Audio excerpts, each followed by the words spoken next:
Assalamualaikum warahmatullahi wabarakatuh. Waalaikumsalam warahmatullahi wabarakatuh. Bismillah, alhamdulillah, wa syukurillah, wa la hawla wa la quwata illa billah, innal hamdalillahil aliyyil adim, khalaqal insana fi ahsani taqwim, khalaqal mauta wal hayata liyabluwakum ayyukum ahsanu amalah, rabbi shrah li sadri wa yassir li amri wa hlul 'uqdatam min lisani yafqahu qawli amma ba'd. A'udzu bikalimatillahi tammah min syarri ma khalaq. Bismillahilladzi la yadurru ma'asmihi syai'un fil ardi wala fis sama'i wa was samiul alim. U'iduka bikalimatillahi tammah min kulli syaitani wa hammah wa min kulli ainil lammah. Allahumma anta rabbi la ilaha illa anta khalaqtani wa ana abduka wa ana ala ahdika wa wa'dika mastata'tu. A'udzu bika min syarri ma sana'tu. Abu'u laka bi ni'matika alayya wa abu'u bi dambi faghfirli fa innahu la yaghfirud dunuba illa anta. Ritual yang kita baca setiap subuh dan petang, subuh dan maghrib, yaitu doa-doa mohon perlindungan kepada Allah. A'udzu bikalimatillahi tammah. Kemudian bismillahirrahmanirrahim tadi 3 kali. Kemudian doa-doa yang lain. Misalnya Sayyidul Istighfar, Allahumma inni a'udzubika minal hammi wal hasani. Ini sebagai cara kita yang diajarkan oleh Allah dan Rasulullah untuk berlindung dari keburukan makhluk ciptaan Allah, baik dari bangsa manusia, penipu, pembegal, penggendam, atau dari bangsa jin, sihir, ain, atau dari binatang, baik binatang buas maupun binatang kecil, bakteri, virus, yang semuanya adalah makhluk-makhluknya Allah. Karena itu doanya a'udzu bikalimatillahi tammah min syarri ma khalaq.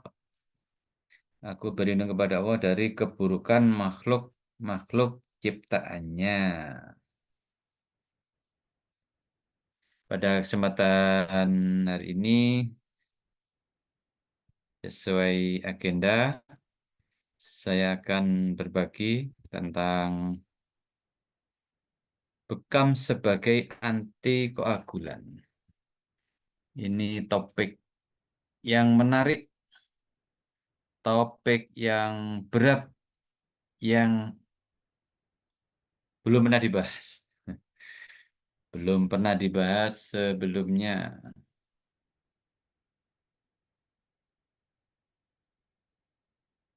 Sebentar, saya besarkan ini.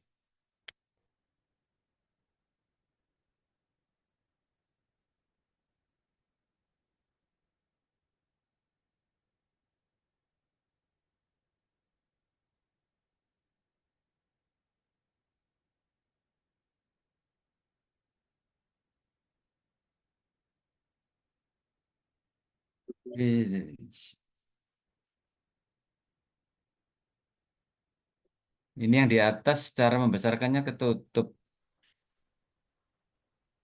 Yang setup show itu bisa, Pak? Ini berbeda dari biasanya. Berbeda dari yang pakai Word. Yang pakai apa, Mbak Opi? Di atas itu ada setup show itu, Pak. Coba bisa diklik.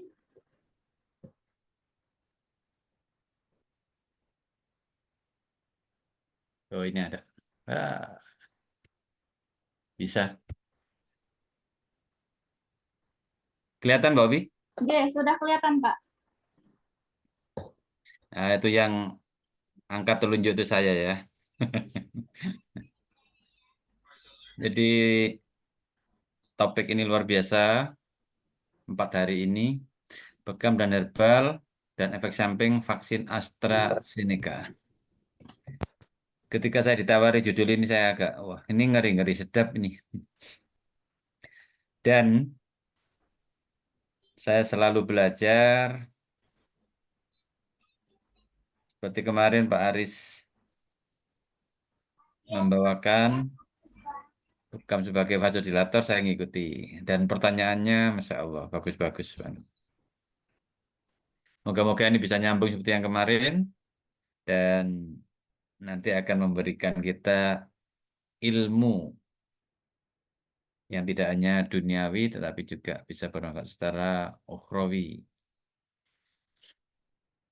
Antikoagulan itu sebetulnya istilah untuk obat. Obat yang mencegah penggumpalan darah.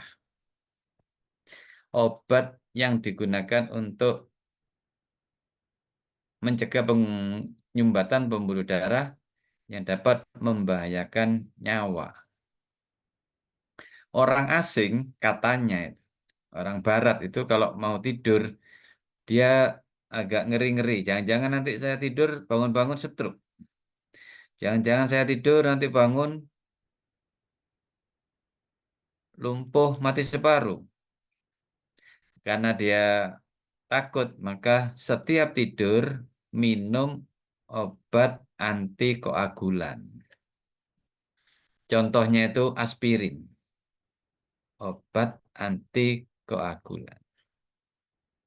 Di masyarakat disebut sebagai obat pengencer darah. Dulu waktu saya masih sekolah, tidak ada istilah ini.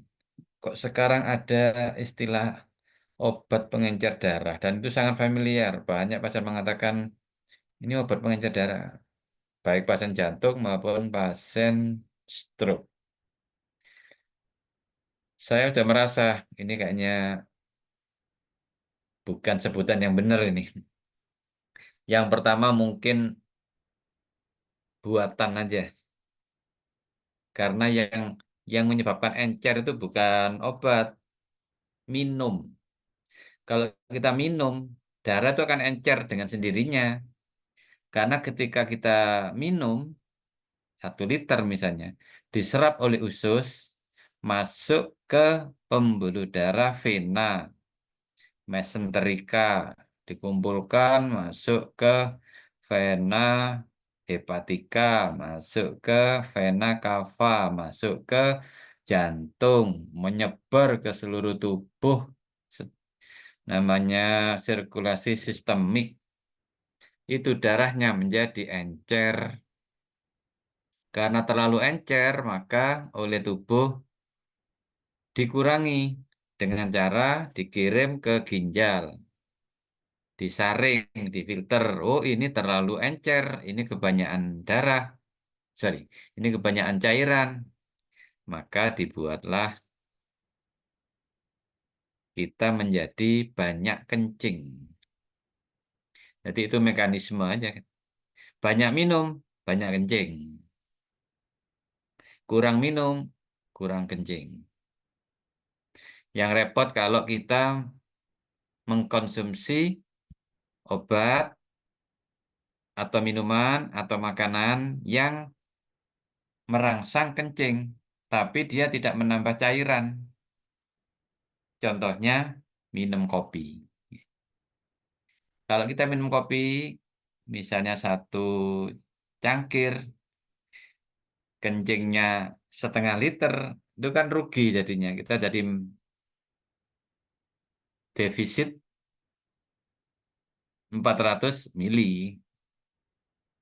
Kalau terus-menerus kan jadi tidak sehat. Seperti penyanyi yang biasa pakai topi hijau kuning gitu ya. Yang nyanyi lagu Tak Gendong itu. Lalu apalagi yang tidak sehat? Minuman-minuman kemasan, minumannya dalam botol, minuman dalam kotaan yang menggunakan pengawet. Itu kalau kita konsumsi, ini akan merusak filternya, yaitu merusak ginjalnya. Dan sekarang banyak anak-anak mengalami kerusakan ginjal. Sampai di sini moga-moga sudah bisa dipahami. Jadi antikoagulan artinya obat yang berfungsi mencegah penggumpalan darah. Jadi nanti apakah bisa bekam itu berfungsi menggantikan obat yang mencegah penggumpalan darah gitu. Efek samping dan bahaya antikoagulan. Obat antikoagulan dapat meningkatkan risiko mengalami perdarahan. Jadi kalau kita banyak mengkonsumsi obat antikoagulan bisa berisiko perdarahan. Misalnya kulit memar, tiba-tiba merah, biru, kehitaman, gusi berdarah, mens yang banyak dan lama. Jadi untuk teman-teman yang non kesehatan ini dipahami dulu ini dua kata ini ya. Koagulan artinya menyebabkan pembekuan darah. Kalau antikoagulan menyebabkan tidak membeku alias perdarahan. Memang begitu istilahnya. Saya ulangi, koagulan menyebabkan pembekuan darah. Karena kalau tidak punya koagulan, tidak bisa membeku. Kalau kebanyakan koagulan, banyak yang membeku. Antikoagulan mencegah supaya tidak membeku. Jadinya perdarahan. Gitu. Contoh penyakit yang seperti antikoagulan adalah penyakit di mana orangnya itu meskipun kena luka sedikit, tidak bisa berhenti darahnya. Oh ya, di sini ada dua istilah, emboli dan trombosis. Emboli adalah, ini harus dicatat ini, dan dan dan dan sering sering dipakai. Kalau panjenengan ada keluarganya yang sedang sakit kemudian diinfus, nah, itu kemudian ada gelembung udara yang masuk melalui selang infus, itu namanya emboli udara. Ikut, nah itu kalau nyampe ke jantung berbahaya nanti bisa nyumbat. Itu emboli udara. Ada emboli lemak. Makanan-makanan yang tinggi lemak, satu ketika dia menggumpal, ikut aliran darah, nyangkut di pembuluh darah jantung, nah, itu menimbulkan sumbatan pada jantung. Sumbatan lemak atau darah yang membeku, ikut aliran darah. Jadi kalau emboli itu ikut aliran darah. Kita bayangkan di sungai ada dedaunan atau sampah plastik atau kain yang ikut aliran sungai itu namanya emboli. Tapi kalau trombosis dia berhenti makin lama makin besar sehingga menyempitkan aliran. Misalnya ada sungai, di situ ada pengendapan tanah makin lama makin tinggi, makin lebar. Akhirnya aliran sungainya akan menjadi sempit. Itu disebut trombosis. Kita mungkin sudah memiliki trombosis karena kita kurang gerak, karena kita stres, karena kita banyak mengkonsumsi lemak, gula, karbo. Sekarang ini mungkin sudah ada trombosis, mungkin. Kalau trombosisnya di jantung, gejalanya sering nyeri dada kiri, lengan kiri, pergelangan tangan kiri. Saya tidak pernah, Pak, ngantuan. Iya, Kepala bagian belakang sering kaku. Iya. Sering lupa nyebut nama orang. Iya. Itu berarti sudah mulai ada trombosis, pembekuan lemak di pembuluh darah. Pengendapan lemak di pembuluh darah di leher belakang, tengkuk, itu gejalanya tiga tadi. Ngantukan, sering lupa nyebut nama, tempat, atau apa saja. Yang ketiga, ngantukan, lupa, kaku di daerah leher belakang. Dan biasanya gejala tambahannya senang bersandar. Kalau ikut pengajian, dia rebutan dari tempat yang belakang atau di tiang gitu, terus bersandar, terus ketiduran. Nah, ini trombosis. Untungnya di dalam bekam itu ada titik yang mengatasi masalah trombosis di leher belakang. Namanya titik al-ahda'ain. Al-ahda'ain yang kemarin ditunjukkan Pak Aris ya. Kita lanjut masalah antikoagulan. Orang yang antikoagulannya tinggi ya mudah mimisan ya. Mimisan itu keluar darah dari hidung. Kotoran berwarna hitam, muntah atau batuk darah, sering sakit punggung yang tiba-tiba ada darah pada kencing dan kotoran, atau ada gejala stroke hemorrhagic, yaitu sakit kepala berat, sulit bicara, ada kelemahan di satu sisi, tangan kiri atau tangan kanan, kaki kiri atau tangan kanan, perdalan di dalam mata, tiba-tiba buta, perdarahan dari luka yang tidak kunjung berhenti. Ini antikoagulan yang tinggi. Misalnya mengkonsumsi obat antikoagulan overdosis. Ini bisa terjadi begini. Sebaliknya, kalau antikoagulannya sedikit, menyebabkan penyumbatan. Penyumbatan di leher belakang, penyumbatan di pembuluh darah otak, penyumbatan di koroner, penyumbatan di tungkai bawah, dan lain-lain. Semua tidak baik. Kelebihan tidak baik, kekurangan tidak baik. Gimana ngaturnya? Apa kita harus membayar dokter-dokter spesialis untuk merawat kesehatan kita? Yang dokter saraf, antum ngurusi otak saya ya, jangan sampai stroke. Yang spesialis jantung, antum ngurusi jantung saya, jangan sampai macet. Satu spesialis internis, antum ngurusi lambung saya. Satu nefrologi, antum ngurusi ginjal saya. Wah, berapa dibutuhkan?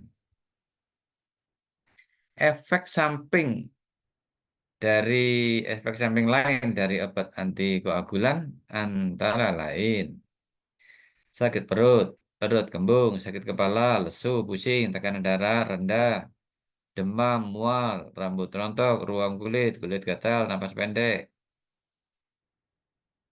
Tidak selalu ini, tapi ini sering muncul. Artinya kalau ada gejala ini tidak selalu mengarah ke penyakit tertentu.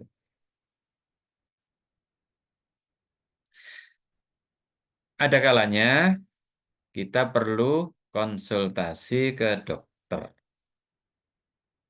Kapan? Bila ada gejala penyumbatan pembuluh darah seperti tiba-tiba ada memar kehitaman, ada kebiruan di kulit dengan bentuk seperti jaring laba-laba, ada penurunan berat badan yang signifikan, nyeri otot, nyeri dada, atau jari kuku berwarna ungu, atau ada bagian tubuh yang selnya mati, tiba-tiba nekrosis. tiba-tiba kulitnya menghitam dan terasa dingin, atau ada hepatitis, atau ada, nah ini yang sedang sedang dibahas ini, trombositopenia, artinya trombosit rendah. Teman-teman sekalian, darah kita itu selnya ada 3. Sel darah merah alias eritrosit. Sel darah putih alias leukosit. Dan keping darah alias trombosit itu sel darah. Sedangkan cairan darah namanya plasma. Trombosit itu normalnya 150 sampai 300 ribu. 150 sampai 300 ribu. Kalau rendah, contohnya pada demam berdarah, rendah, rendah, rendah, rendah, maka akan menyebabkan perdarahan. Misalnya, darahnya keluar lewat pori-pori kulit. Berkeringat darah, gusinya berdarah. Lama-lama orangnya kan kehabisan darah. Jadi berbahaya. Sebaliknya kalau trombositnya tinggi di atas 300 juga berbahaya karena darah kemudian menjadi kental, sangat kental sehingga mungkin sulit bergerak sehingga menghalangi mendapatkan oksigen. Bahaya juga. Di dalam istilah medis, kalau ada akhiran penia itu artinya rendah. Tapi kalau ada akhiran sis, itu artinya tinggi. Contohnya eritrosis, leukositosis, trombositosis. Itu artinya tinggi. Untuk dibilang tinggi harus tahu harga normal. Kalau belakangnya penia artinya di bawah rata-rata, rendah. Ayu Widada. Ya, bisa dilanjut.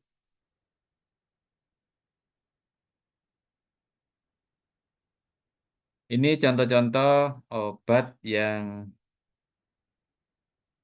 antikoagulan. Saya sebutkan supaya barangkali dapat pasien bekam, terus pasiennya mengatakan, saya minum ini, Komarin, boleh nggak nih berbekam? Gitu. Atau saya minum obat Pradaksa. Ini obat apa ya? Oh, ini anti pembekuan darah nih. Itu. Atau ini penghambat faktor 10A. Berapa bungkus toh? Misalnya Nostrok, Rivarok, Tambahin sebungkus lagi. 4 bungkus kesan babah. Nawangnya. dan ini yang paling terkenal, familiar, heparin merupakan jenis obat antikoagulan yang berperan dalam menghambat trombin. Trombin itu untuk pembekuan. Dan faktor 10A, 10A juga pembekuan. Pada tahap akhir pembekuan darah. Jadi kalau orang heparinnya banyak, ketika dia berbekam, ini bisa-bisa darahnya terus mengalir terus begitu. Dia kena pisau, bisa berdarah terus. Biasanya digunakan di rumah sakit untuk mengambil sampel darah yang tidak boleh membeku. Heparin. Sebetulnya tubuh bisa membuat sendiri. Tapi ini dibuat sintetis, digunakan untuk pemeriksaan.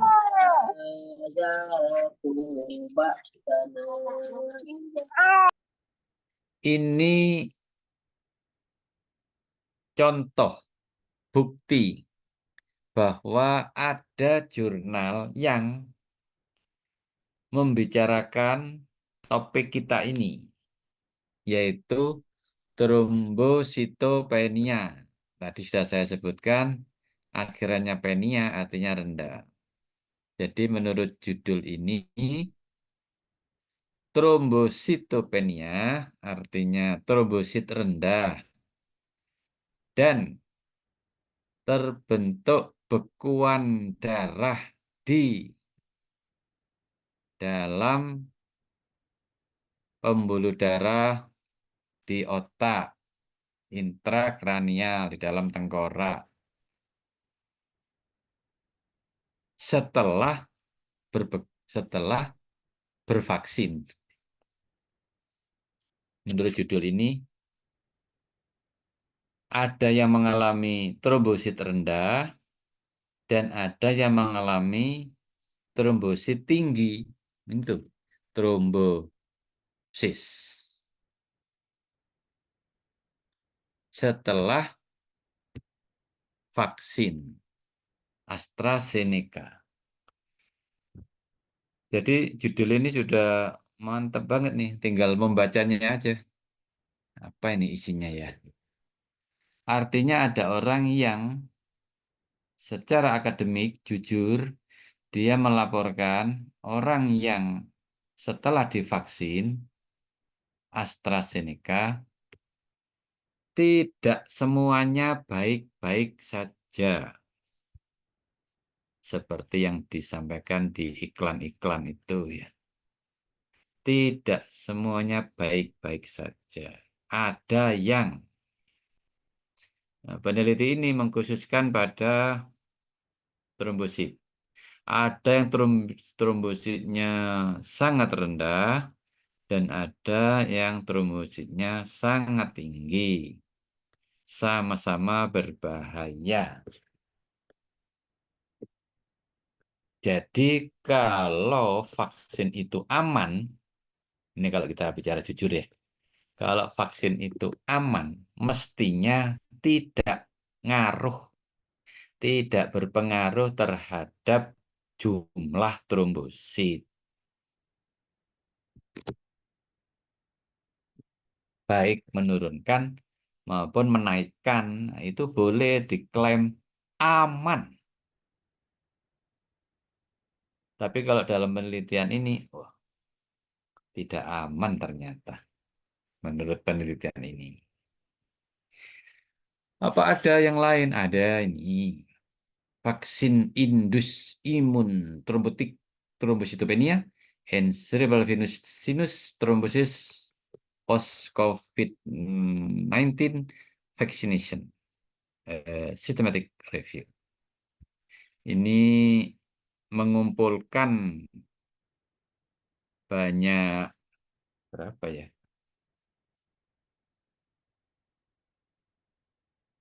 Nggak kelihatan deh. Ini mengumpulkan banyak artikel dalam jurnal yang membahas tentang efek dari vaksin COVID. Kemudian dikumpulkan, dipilih yang berpengaruh terhadap trombosit. Dikumpulkan lagi, terus dicari kesamaan-kesamaannya, dicari perbedaan-perbedaannya, begitu. Hasilnya ini. Jadi kalau ada yang mengatakan, nggak ada efek samping, mungkin dia belum melihat jurnal ini, dan ini, dan yang ini isinya banyak. Setidaknya ada 13 kasus. Sempat saya translate kesimpulannya ya, yang ini tadi simpulannya. Pada pengamatan awal menyinggung bahwa paparan terhadap vaksin COVID AstraZeneca mungkin memicu ekspresi antibodi antiplatelet. Antiplatelet itu trombosit ya. mungkin memicu ekspresi antibodi antiplatelet sehingga mengakibatkan suatu kondisi dengan trombositopenia, apa tadi? Trombosit rendah dan dan kejadian trombotik, ya, yaitu trombosit yang tinggi. Jadi menurut kesimpulan jurnal ini, vaksin itu menyebabkan trombosit menjadi rendah dan trombosit menjadi tinggi. Jadi mengalami kegoncangan. Yang satu bagian rendah sekali, yang satu bagian tinggi sekali. Kalau pas ada orang yang trombositnya rendah, misalnya demam berdarah, kemudian kena vaksin, rendah ketambahan rendah. Perawatan pasien ini harus mengatasi manifestasi tromboemboli. Tromboemboli artinya gumpalan-gumpalan yang ikut aliran darah, yaitu berupa gangguan pembekuan darah dan fenomena sistem kekebalan tubuh yang mendasarinya. Bagus banget ini jurnal ini, bicaranya juga sopan. Di sini dikatakan vaksin AstraZeneca mungkin memicu. Nah, dia menggunakan kata mungkin. Kenapa tidak bilang ini jelas-jelas? Tapi dia sopan. Mungkin memicu. Karena memang bisa jadi ada faktor yang lain, misalnya faktor usia atau ada pengalaman sakit sebelumnya. Ini darah kita, ada darah merah, darah putih, trombosit.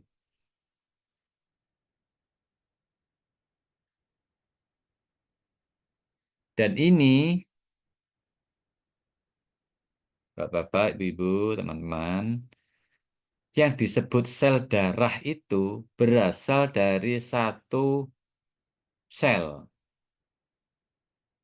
Namanya hemositoblast yang ada di tulang belakang terutama. Di tulang pipa juga ya. Di tulang belakang. Ini berasal dari satu sel. Kemudian yang satu bagian menjadi sel darah merah, itu yang paling kiri, eritrosit hasil akhirnya. Yang satu bagian menjadi tiga, yaitu basofil, eosinofil, neutrofil. Satu bagian lagi menjadi limfosit. Satu bagian lagi menjadi monosit. Dan satu bagian yang terakhir menjadi trombosit. Jadi satu sel ini bisa menjadi 1, 2, 3, 4, 5, 6, 7. Kok, kok ya sempat-sempatnya Allah ini membuat mainan begini ya. Satu sel di dalam tulang belakang lalu berubah menjadi 7 sel darah yang masing-masing memiliki fungsi yang berbeda-beda. Jadi kalau ada satu sel, satu dari 7 ini ada yang meningkat atau menurun, yang lain mestinya juga mengalami hal yang sama. Misalnya eritrosit meningkat, ini mestinya yang lain juga ikut meningkat, karena kan berasal dari sel yang sama. Seperti surat An-Nisa itu bicara tentang manusia berasal dari satu jiwa, lalu menjadi laki dan perempuan, lalu menjadi berbangsa-bangsa. Kayaknya darah kita juga begitu. Apa yang terjadi bila koagulan banyak? Ya membeku, terbentuk begini. Kalau pas di pertigaan membeku, namanya stroke. Stroke dibagi dua. Stroke karena bekuan dan stroke karena perdarahan. Ini radikal bebas di sekeliling kita. Seseorang terkena kanker bergantung kepada banyaknya radikal bebas yang mengenai dirinya. Makin banyak, maka terrealisasi. Sudahlah merokok, makanannya makanan yang karsinogenik, minumannya karsinogenik.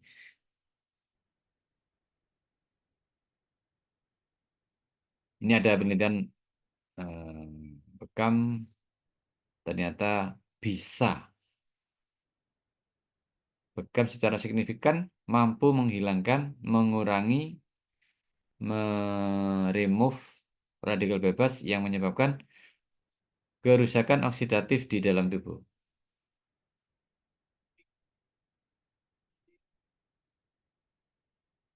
Ini kemarin dibahas oleh Pak Aris. Jadi orang yang dibekam, darahnya kemudian diperiksa, ternyata bisa menurunkan radikal bebas.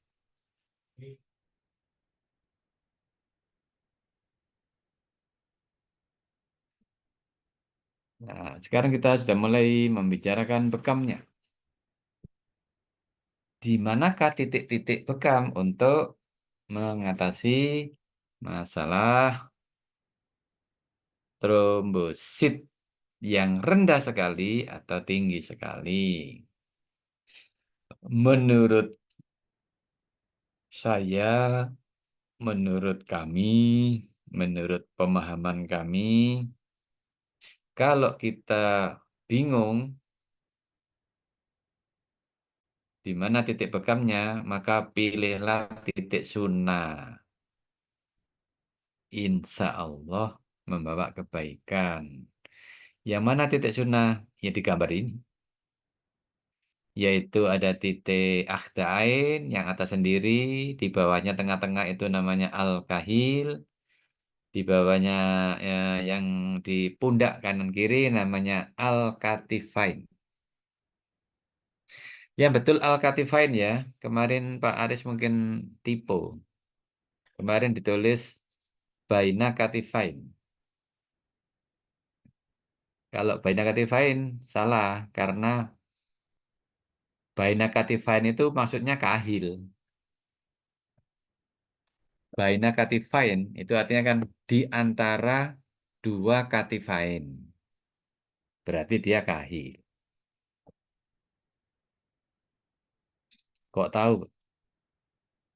Karena anak saya beri nama Baina Katifain. Muhammad Gaza Baina Katifain. Barakallah. Kemudian titik di bawahnya namanya titik ad-dohru. Penulisannya pakai do, do. Bukan zai. Bukan za. Tapi do. Ad-dohru. Artinya punggung. Dalam bahasa Indonesia. Punggung. Itu kalau diurut tulang belakang tulang punggungnya yang nomor 5, 6 gitu. 5, 6, 7 saya kira masih seputaran jantung. Yang kiri itu jantung, yang kanan sebagian jantung dan paru-paru. Ad-dohru. Yang dari yang teman-teman Jawa ya. Ini namanya titik entong-entong. Kemudian kotanul, kotonul yang betul ya. Bacanya itu bukan kota, tapi koto. Kofto, ya. Koton, kotonul alawi. Beberapa referensi menyebut kotonul alawi itu alwari. Sedangkan alwari itu pinggul. Pinggul kanan kiri. Oh ya, di Malaysia kita tidak elok menyebut kata punggung. Karena punggung itu bukan yang seperti pemahaman kita, punggung. Nah, punggung itu artinya pantat. Saya kemarin sudah diingatkan, tetap salah aja. Tetap aja kita ngomongnya punggung karena sudah kebiasaan. Nah, ini namanya ya punggung.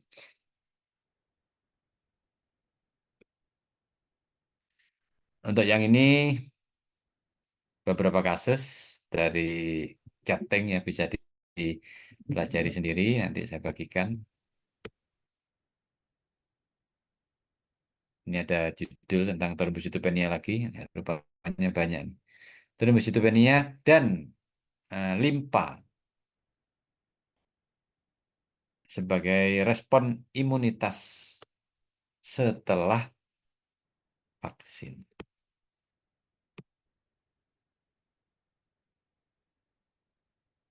Berat ini, berat-berat semua nih.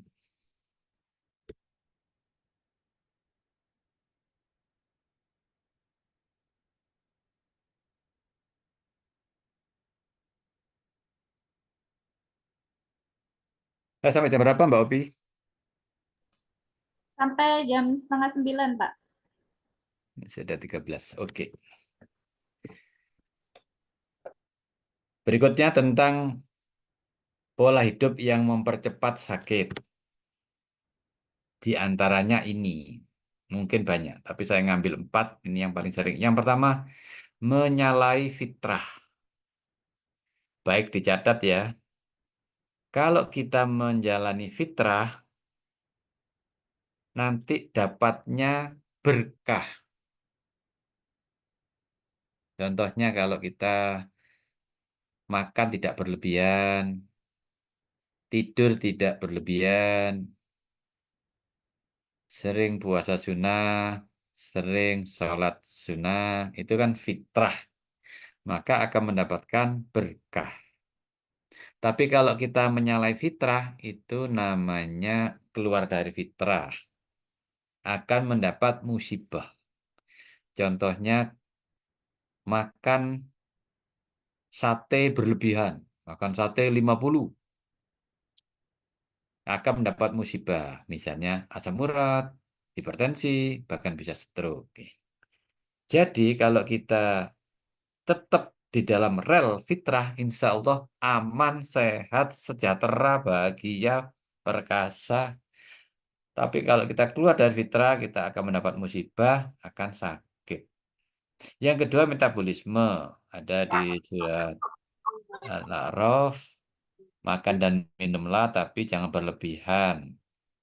Kalau zaman saya masih remaja, sakit itu karena kurang gizi. Tapi kalau sekarang orang sakit itu karena kelebihan gizi. Obatnya ya harus mengurangi gizi. Yang ketiga, gangguan makhluk astral. Ini belum ada di dalam referensi karena kedokteran, kesehatan konvensional itu masih ngikut ke barat. Referensinya dari barat, sedangkan barat itu Eropa dan Amerika itu tidak mempercayai hal-hal goib. Kita tidak boleh ikut-ikutan mereka karena di dalam Al-Quran orang beriman itu mengimani yang goib, bil goibi. Kemudian ada zat kimia, ada obat kimia, ada GMO, genetik modified organisme. Semakin sering kita mengkonsumsi zat kimia, obat kimia, GMO ya, seperti mengundang sakit. Seperti sekarang, gadis-gadis remaja itu makanannya makanan kalau kalau di daerah saya namanya cilok, cireng, pentol, siomay, mihun, mie, nasi goreng, dan sebagainya. Itu dalam istilah kita kan mengandung zat kimia, obat kimia. Ada yang keberatan begini, oh, zat kimia, oksigen juga zat kimia. Ya, dipahamilah. Yang dimaksud di sini zat kimia yang toksik. Air ya zat kimia. Tapi yang kita maksud adalah yang toksik. GMO itu contohnya modifikasi sayuran, buah-buahan, hewan yang rekayasa genetika.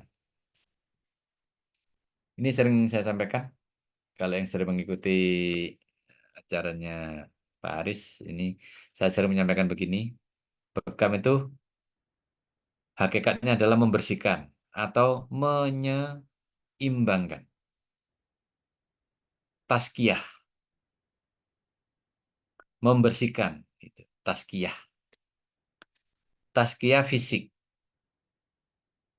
Seperti kalau orang umroh, orang haji, setelah selesai dia melakukan pembersihan rambut, digundul gitu. Itu contoh pembersihan fisik. Mandi, orang yang junub, orang yang suci setelah haid melakukan pembersihan dengan cara mandi gitu. Pembersihan yang melibatkan darah disebut berbekam, hijamah, fasdu, donor darah itu satu kelas membersihkan.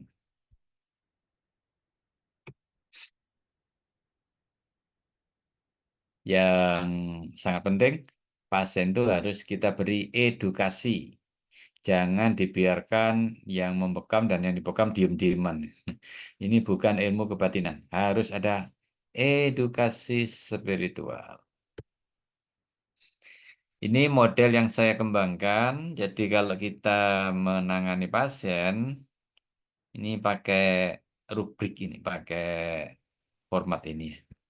Yang kita tanya, asesmennya, bagaimana akidahnya. Yang kedua, bagaimana ibadahnya. Yang ketiga, bagaimana muamalah. Muamalah itu bukan saja kita dengan tetangga, tetapi yang penting adalah istri dengan suami, anak dengan ibunya, bapaknya, begitu. Ini sama dengan tadi,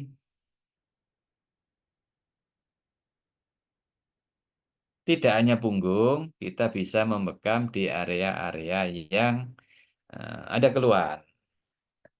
Untuk trombosit, itu karena pabriknya adalah di tulang belakang, maka bisa ditambahkan titik-titik bekam di kanan kirinya garis tengah tulang belakang.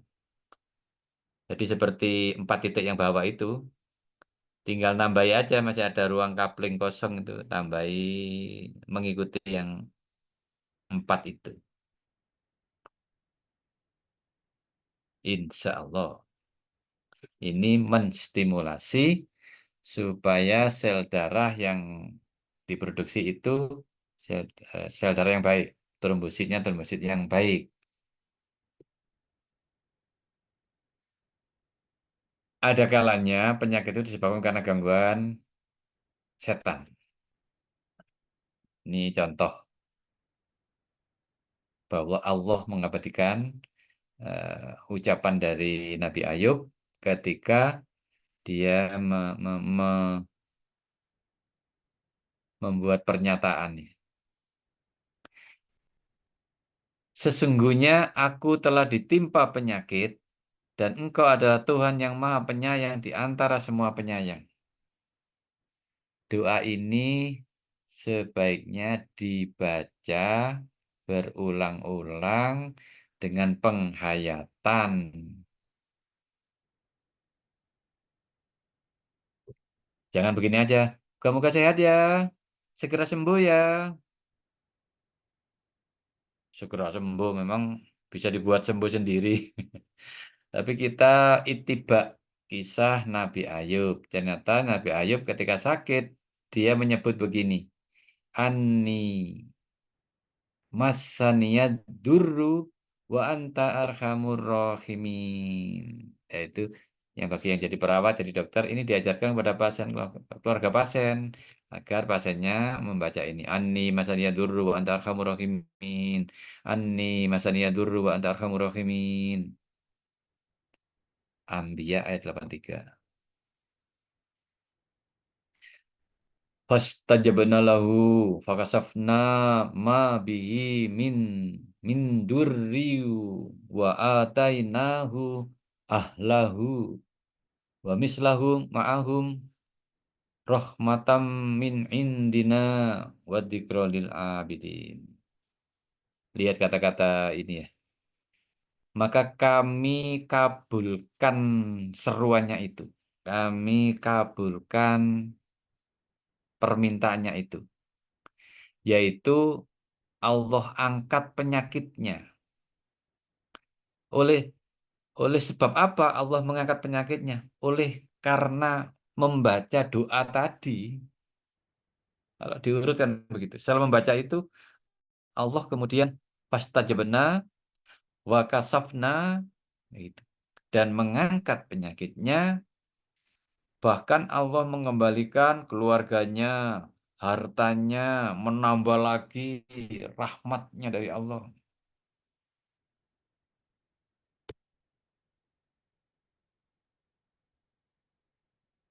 Jadi ada penyakit yang disebabkan karena gangguan jin setan. Ini karena sudah ada tekad dari iblis.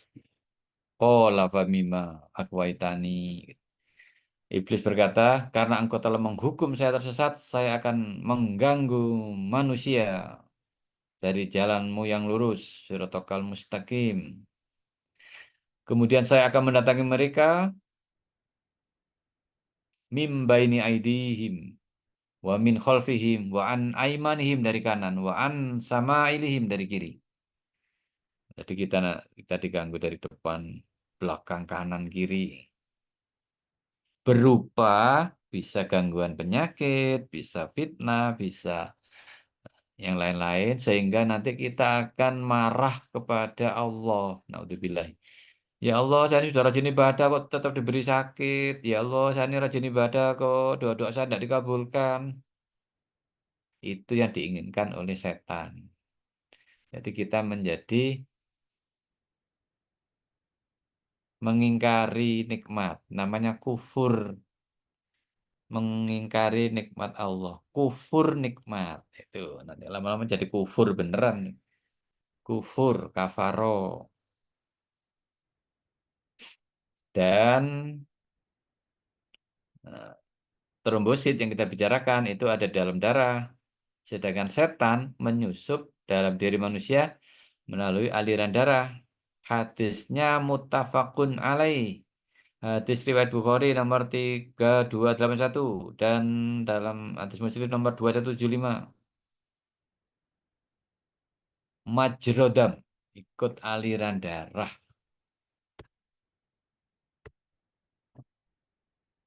Demikian, semoga bermanfaat.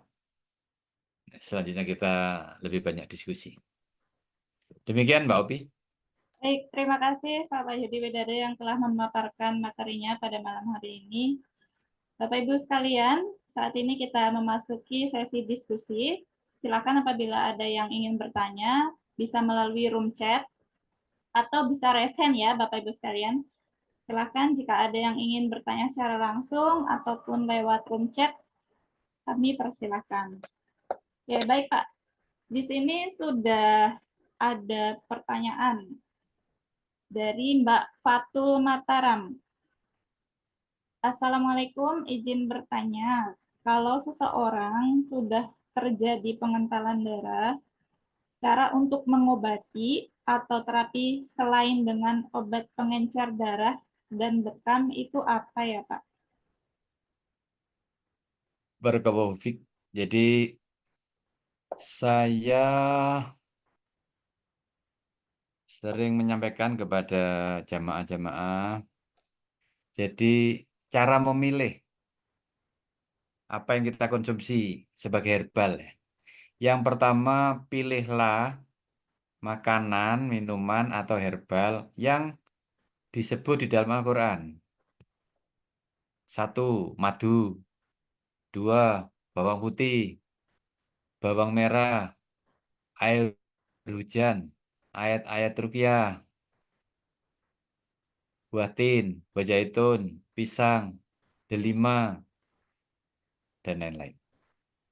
Yang kedua, yang disebut hadis Nabi, berbekam, habatus sauda, itu. Yang ketiga, yang tumbuh secara alami sudah ditakdirkan Allah tumbuh di sekitar kita. Misalnya kunir, kunyit, tumbar, merica, kencur, laos, kunci, temu ireng, temu merah, temu putih. Yang ada di dapur itu semuanya obat-obat baik. Herbal yang meningkatkan imunitas, menyeimbangkan imunitas. Ini ibu ya, apa bapak Fatku di Mataram. Disebut imunoprotektor yang meningkatkan imunitas itu yang bersifat imunomodulator. Sorry. Jadi herbal yang meningkatkan imunitas, menetralkan imunitas disebut imunomodulator. Di antaranya madu, habatus sauda, minyak zaitun, dan lain-lain.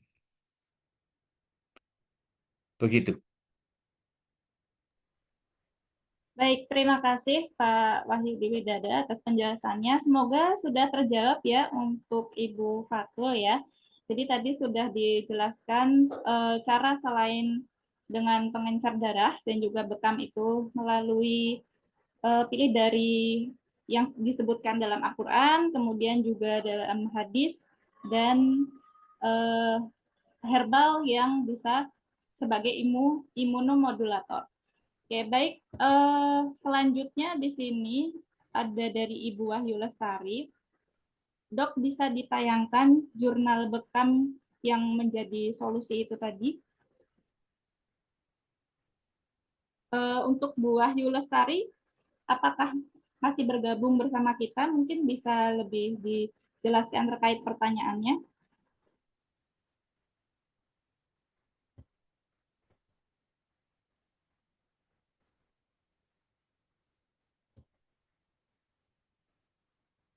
Bagaimana Bu Wahyu Lestari?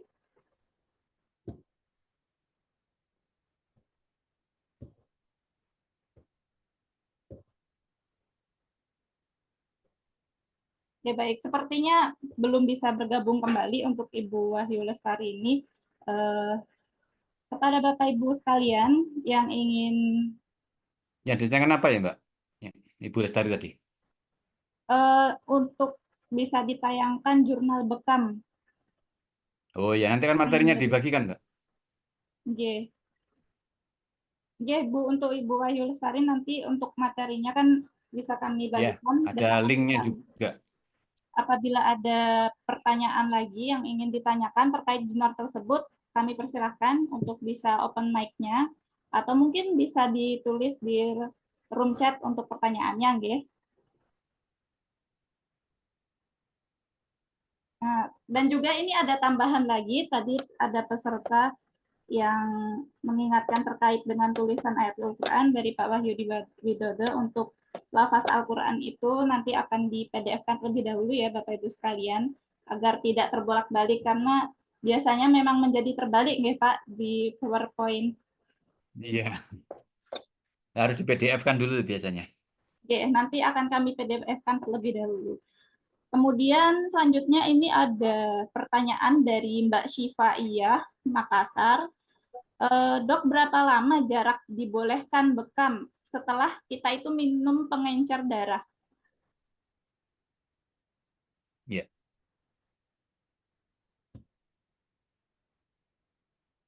barakallahu fiik.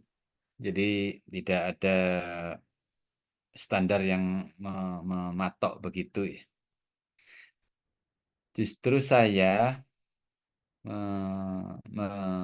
mempertimbangkan kalau kita bisa berbekam secara rutin, mungkin kita bisa mengurangi ketergantungan, mengurangi konsumsi obat-obat antikoagulan. Kenapa kita tidak mengimani saja apa yang dari Allah itu baik, dan herbal-herbal itu juga sangat baik. Bawang putih itu adalah anti koagulan yang sangat baik. Bawang putih juga ditemukan sebagai obat untuk memperbaiki pencernaan yang paling baik.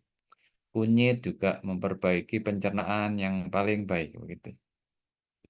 Jadi saya rasa kalau kita bisa berbekam, kita bisa mengurangi obat-obatan yang dari pabrik begitu. Dan beberapa pasien saya justru dia Bismillah, saya cukup bekam dan habatus sauda saja.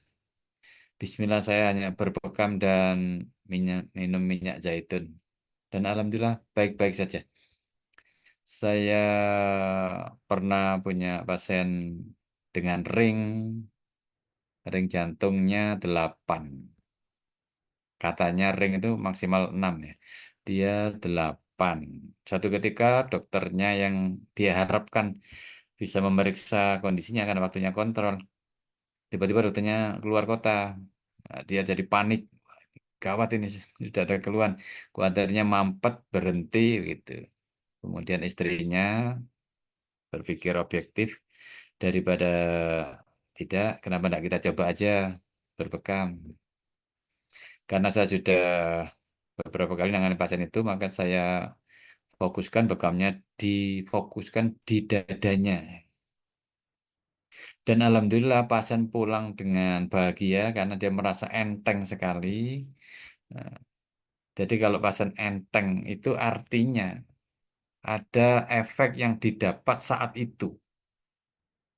Padahal bekam itu kan ada 2 manfaat. Yang pertama efek saat itu. Yang kedua ada efek lanjutan yang bisa sampai 1 bulan. Yaitu adanya efek makrofag tadi. Yang makrofag ini meningkatkan imunitas. Begitu Bu Wahyu tadi ya. Baik, terima kasih untuk penjelasannya. Kemudian selanjutnya ada pertanyaan lagi nih Pak dari Mbak Siti Maslia. Bekam untuk mengatasi benjolan di leher kiri itu di mana ya titiknya? Titik bekamnya, Pak. Oke, baik. Penjualan di kiri. Ini harus kita periksa dulu. Ini lipom, aterum, atau gondok. Gitu. Dipastikan dulu. Kemudian bisa menggunakan cara yang religius, hadisnya sahih, yaitu kita mengumpulkan debu suci, debu yang untuk tayamum yang di tembok-tembok itu, kemudian kita beri ludah kita sendiri, lalu kita tempelkan ke debu-debu tadi, lalu dioleskan di benjolan itu sambil membaca doa. Nah, doanya begini. Bismillahi turbatu ardina birrikotu ba'dina yusfa sakimuna bi'itsni robbina. Alhamdulillah saya hafal.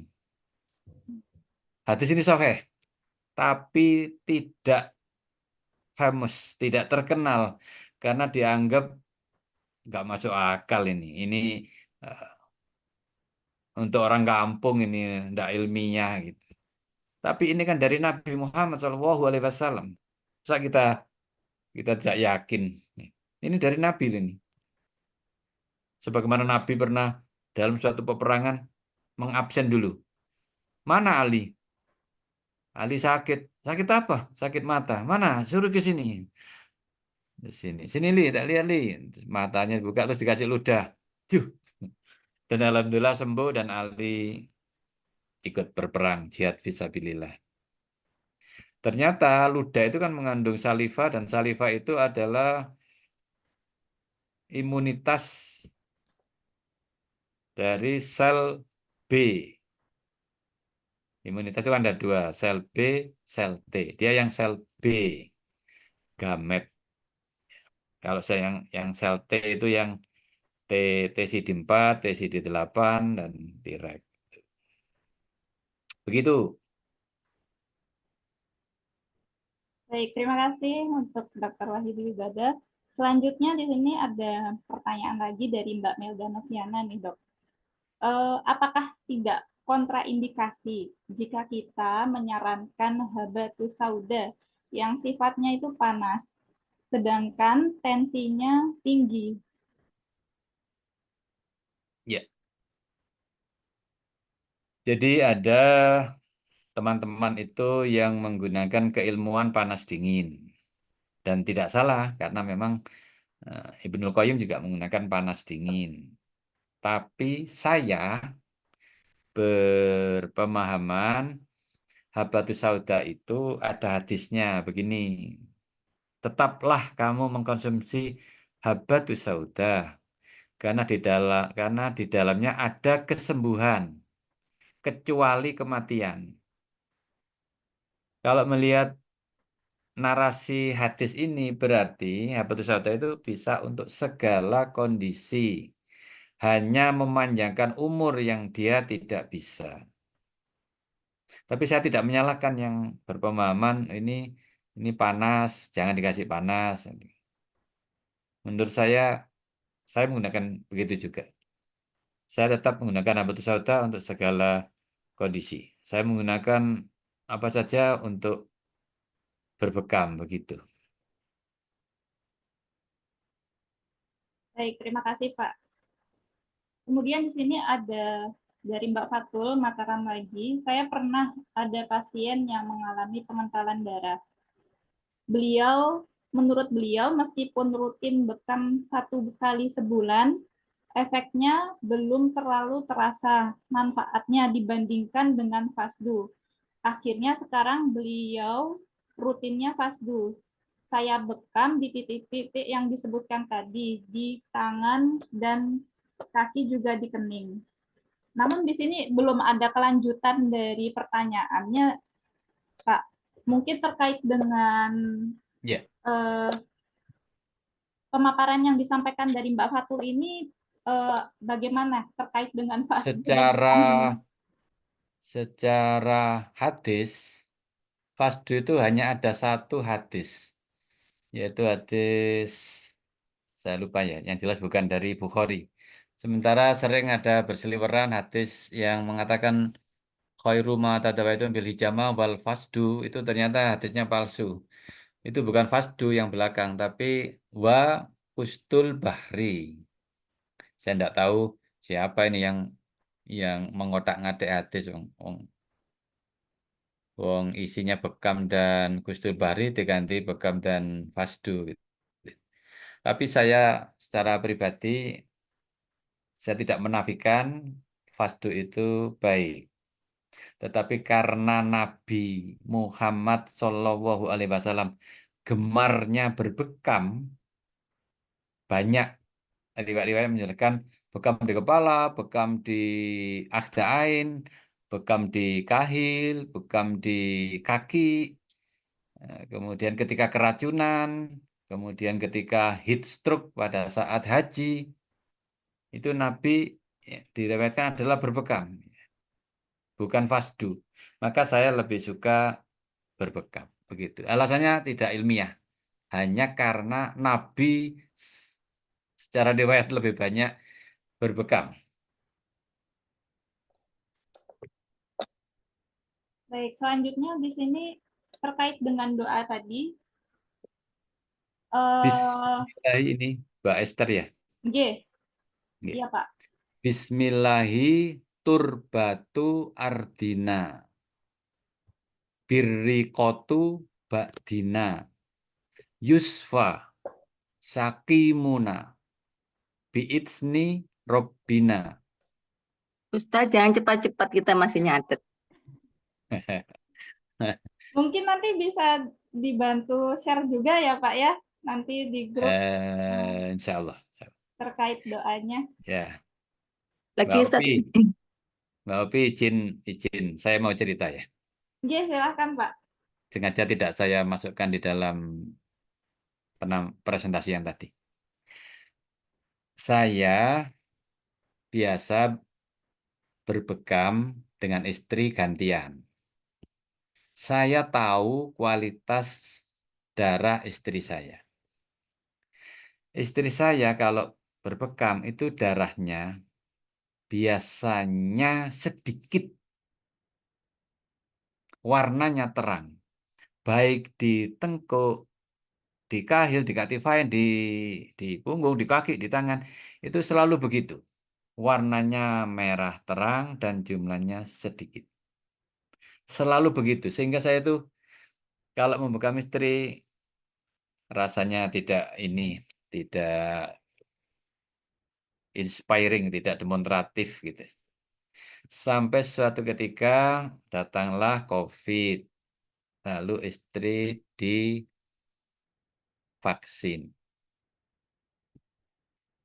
Sekarang kalau berbekam, satu kop itu penuh. Itu sejak tahun 2010, COVID itu. Sampai sekarang, kalau berbekam, satu titik itu sampai 2, kadang 3 kali.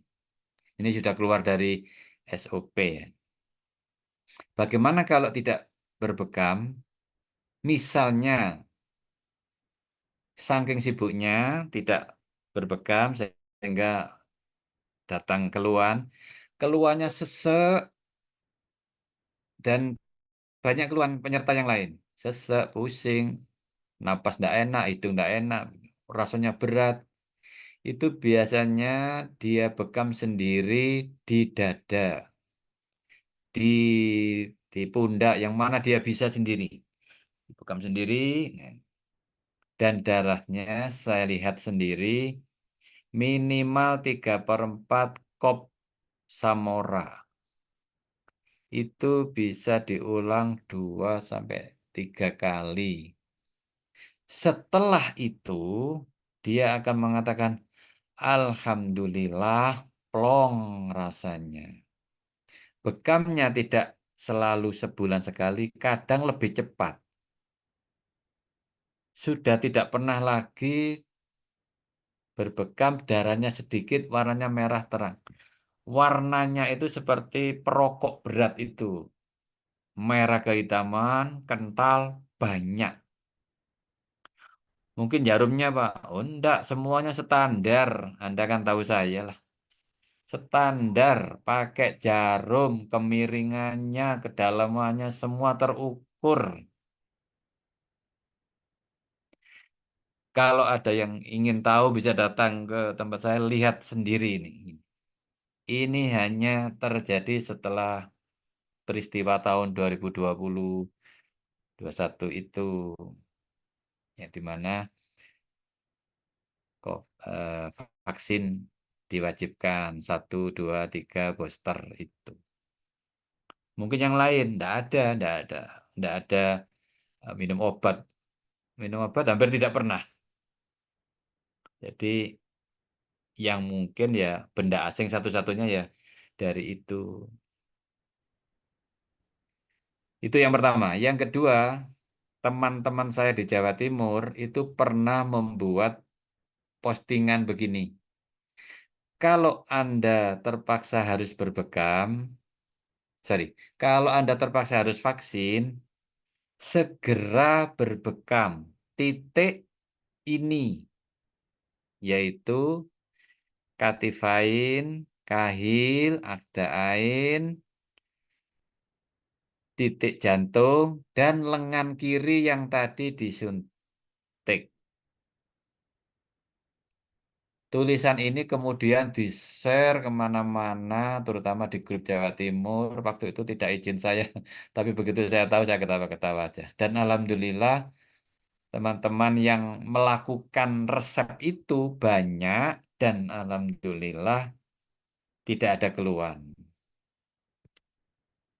Oh iya, istri saya waktu kalau berbekam, yang waktu awal-awal setelah vaksin berbekam, itu darahnya bau. Bau apa? Bau pepaya busuk. Begitu teman-teman semua testimoni dari saya.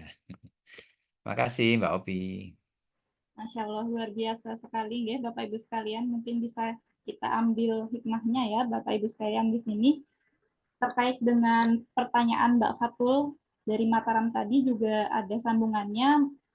Beliau bertanya kembali nih Pak, apa mungkin tempatnya keliru, titik bekamnya keliru, atau intensitas bekamnya keliru? Mungkin bisa tidak hanya sebulan sekali begitu, nggih Pak. Yang mana tuh Mbak? Terkait dengan Mbak Fatul Mataram tadi menanyakan terkait dengan bekam dan juga fasdu, Pak.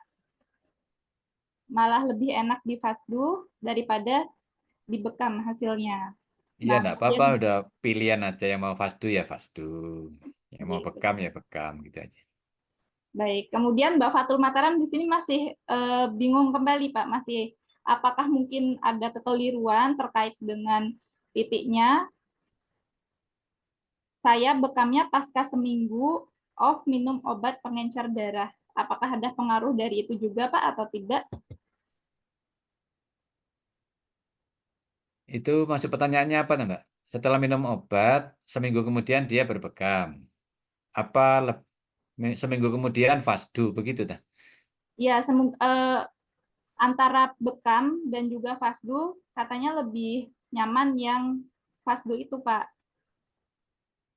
Nah, kemudian apakah ada kekeliruan antara intensitas untuk melakukan eh, tindakan bekamnya atau mungkin tidak hanya sebulan sekali seperti yang tadi Pak Wahyudi Widodo sampaikan, bisa jadi 2 minggu sekali atau bagaimana, Pak? Untuk mau bekam mau fasdu monggo tadi. Kalau di PBI fasdu tidak boleh.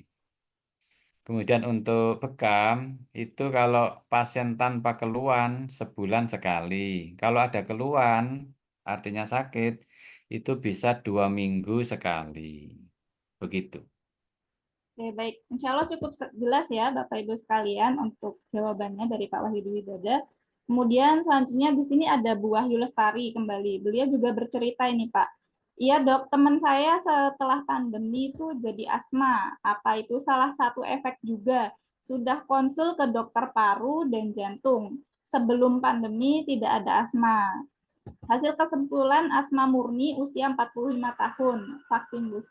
Vaksinnya itu sampai booster 2 kali, totalnya 4 kali. Untuk yang di dada itu di titik mana ya Pak? Untuk tadi bekamnya. Untuk di dada bisa di mana saja, bisa di titik jantung.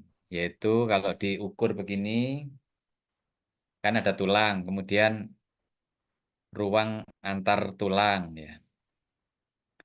Lalu tulang, ruang antar tulang, ruang antar tulang itu yang keempat. Daging, ruang antar tulang yang keempat itu ya.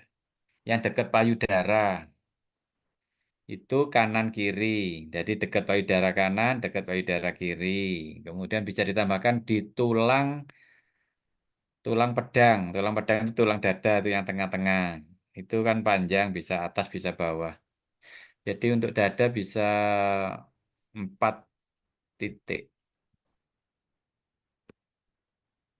Ini memang yang sering dirasakan semacam sesak, asma begitu. Dan itu kalau dibekam terus jadi nyaman. jadi plong ya Pak ya. Ya, kata anak istri itu, saya capek kadang bekam istri karena pokoknya dia capek berbekam sendiri ya, daripada nunggu saya. Dia biasanya berbekam sendiri. Meskipun bagian belakang dia bisa bisa pakai jarum sendiri begitu. Kadang-kadang kalau titik kahil, titik adoru baru bantuan saya. Kalau yang lain-lain ditangani sendiri. Oke, baik Bapak Ibu sekalian. Kemudian di sini ada dari Ibu Tri Rahayu, untuk vaksin polio anak melalui tetes itu apakah mempunyai efek seperti vaksin suntik juga Pak? Berbeda, Pak. Jadi polio kan virus virus penyakit yang dilemahkan ya. Bukan pengencer darah, wong dia untuk bayi. Saya kira berbeda sama sekali. Oke, baik. Baik Pak, sebelum ditutup, ini tadi ada satu pertanyaan lagi terkait dengan yang benjolan di leher. Tadi kan bertanya untuk titik bekamnya. Nah, itu belum disampaikan Pak. Kira-kira Ya, di sekitarannya atau di bagian yang benjol atau di mana Pak? tadi kan juga belum jelas itu di benjol tengah apa di benjol kanan. Kita tidak boleh membekam di area leher depan. Tapi kita boleh membekam di dekat leher, yaitu di ini. Ya, di seputar inilah, di dada atas. Ada titik, lama tidak dipakai jadi lupa. Ini ya, kalau kita kurus di sini kan ada tulang. Ya, ini di kanan kiri ini titik yang mendekati leher. Kemudian di dekatnya ini kalau kita pakai baju, di kancing baju yang pertama, di dekat situ, di kanan kirinya bisa dipakai. Intinya pokoknya di dekatnya area yang sakit, bukan di benjolannya, apalagi di leher. Jadi kalau bisa dibawa ke dokter untuk diperiksakan ini apa, gitu aja. Teman-teman biasanya begitu. Ini apa? Setelah itu misalnya dokternya ini operasi, baru dia cari alasan. Nanti ya saya masih menata hati. Ternyata dia tidak pernah ke rumah sakit lagi. Dia ngobatinya dengan cara-cara tibu nabawi. Begitu. Baik, terima kasih Pak.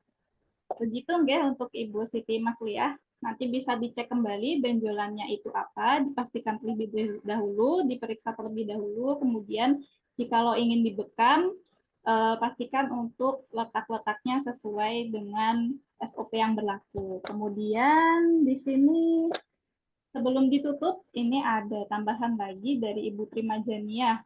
Bismillah, izin berbagi pengalaman juga. Kebetulan saya nakes, memang banyak mendengarkan keluhan pasca vaksin. Imun menjadi lebih rendah. Sebenarnya hati saya juga bertentangan, tapi karena ini tugas, mau tidak mau harus melaksanakan. Oke, baik. Tadi titik timus, nggih, Pak. Ya, Oke, ya timus. ya baik. Kurang lebih banyak juga pengalaman dari Bapak Ibu terapis dan juga nakes terkait Ya. dengan efek dari vaksin ini, ya Pak. Nah, mungkin di sini berhubung waktunya juga sudah habis ya Bapak Ibu sekalian. Jikalau ada pertanyaan lagi nanti semoga bisa kita sambung melalui grup WhatsApp ataupun di pertemuan berikutnya. Karena insya Allah 2 hari lagi kita masih bertemu ya Bapak Ibu sekalian. Dan kemudian saya ucapkan terima kasih kepada Pak Wahyudi Widodo yang sudah menyampaikan materinya pada malam hari ini, yang sudah menyempatkan hadir untuk memberikan ilmu kepada kami semua di sini, dan semoga ilmu yang beliau berikan berkah dan Allah berikan kesehatan kepada narasumber-narasumber kita yang luar biasa ini pada malam hari ini. Baik Bapak Ibu sekalian, sebelum ditutup mungkin Pak di sini kami ingin meminta closing statement-nya apabila ada terkait dengan bekam dan juga terutama mengenai tema dari vaksin AstraZeneca ini. Baik. Alhamdulillah teman-teman semua, Bapak-bapak, Ibu-ibu, adik-adik, kita telah mempelajari bersama, diskusi bersama. Untuk topik ini memang saya memposisikan hati-hati. Karena secara keilmuan saya meyakini apa yang saya pahami benar. Tetapi ini adalah program negara. Jadi ya seperti tadi yang barusan terakhir tadi itu yang nakes tadi. Ya seperti itu kita harus tahu diri, bisa menempatkan diri. Anak saya yang ragil, yang paling bawah itu sampai hari ini juga tidak pernah divaksin.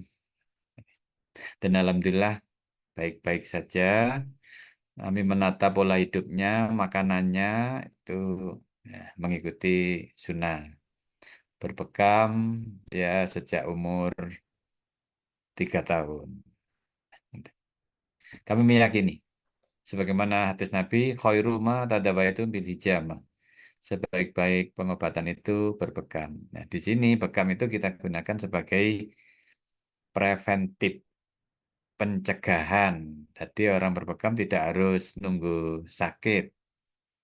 Bekam ini kita berharap wasilah, menjadi wasilah kita bisa mendekatkan diri kepada Allah.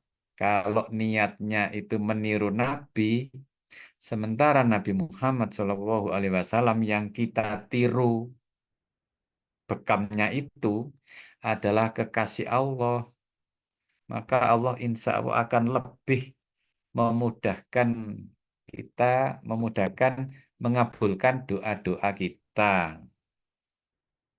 Berobat itu sebetulnya kan doa untuk minta sembuh. Berobat itu adalah perilaku untuk minta sembuh kepada Allah. Karena itu kita harus mengikuti apa yang disukai Allah.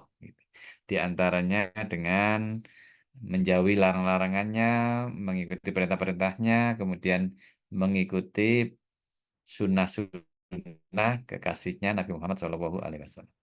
Demikian, semoga ini membawa keberkahan baik untuk diri kita maupun untuk keluarga kita.